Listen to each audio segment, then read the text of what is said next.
Hey there, 8th graders. I am absolutely thrilled to have you here for today's explainer. We're diving right into Unit 1, Week 4 of Foundations of Language, and today is all about mastering self-sustained, independent reading. Now, as your teacher, my goal isn't just to hand you facts, it's to equip you with the actual tools you need to take total ownership of your own learning. So today, we're focusing on setting and tracking your independent reading goals. And hey, this isn't just about reading a few pages to get a grade. It's about giving yourself clear direction and a totally measurable way to track your progress as a lifelong reader. So go ahead and get your notebooks ready, sit up straight, and let's get into it. All right, here's our roadmap for today. First up, the power of a vision, which really lays our spiritual foundation.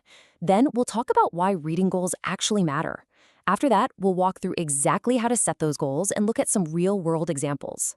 Finally, I'll give you your reading homework mission for the week, and we'll wrap the whole thing up with the godly learner philosophy. Okay, let's dive right into this first part. Section 1, the power of a vision and our spiritual foundation. And now, before we even start talking about page counts or book checklists, we absolutely have to start at the foundation. Why do we even set goals in the first place? Well, it actually starts with a deeply spiritual principle. Think about this incredible verse from Habakkuk 2:2. Write the vision, make it plain on tablets, so he may run who reads it. I want you to let that sink in for a second. Setting goals isn't just, academic busy work. It's a powerful, truly biblical concept of defining exactly what we're aiming for. When you write a vision down and make it totally plain, you give yourself the clarity to run, to take confident, fast action. If your vision for your own education is kind of blurry, well, your actions are going to be slow and confused. But when it's written down, you can move forward with real purpose. Moving smoothly along to Section 2, why reading goals matter, specifically when it comes to focus and discipline. So we've established that having a clear vision is biblical, right? But why is it so crucial for your daily reading habits? Well, think about the difference between these two approaches. First, you've got random reading. Without a goal, it's just so easy to lose your focus or, honestly, just give up altogether. You pick up a book on a Tuesday, put it down for a week, and suddenly you've completely forgotten the plot and you just quit. We've all been there. But then compare that to goal-oriented reading. Goals help you stay motivated because they show you exactly how far you've come. And more importantly, they build discipline. And listen, this isn't just about books. Discipline is a universal life skill. The exact same discipline you build by sticking to a reading goal, that's what's going to help you succeed in your other classes, on the sports field, or in your own personal hobbies. Goal-oriented reading guarantees you're reading with a plan that will actually level up your skills. Now, what's really interesting about this next part is how practical it gets. Section 3, setting your reading goals and the steps to success. Okay, so we know we need a vision, and we know it builds discipline, but how do we actually do the thing? Well, there are 3 specific skills you're going to master today, so you aren't just reading randomly.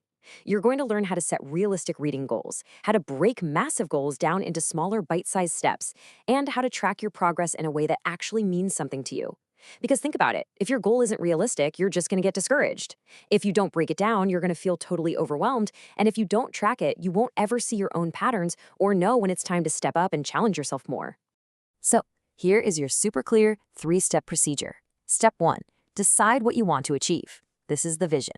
Do you want to finally finish that massive fantasy series, read a certain number of books this year, or maybe explore a brand new genre? Decide on that right now. Step 2, break your goal into smaller parts. This is the plan. Say your vision is to read 4 books in a month. Break that down. Aim for just 1 book each week. Simple, right? And step 3, track your progress daily or weekly. This is the action. You can use a reading log, mark it off on a calendar, or even just slap some sticky notes inside your book. Seeing those little achievements visually gives you that massive wave of encouragement you need to keep pushing forward. Let's transition over and see how this builds in Section 4, examples of reading goals and some real ideas you can try. It's always easier to grasp a concept when we see it in action. So let's look at 3 highly effective examples you could literally try this semester. First up, a book count goal. You might set a vision to read 12 books this semester and keep a checklist to mark off every single one. Imagine the absolute satisfaction of checking that 12th box. No way you won't feel proud of that.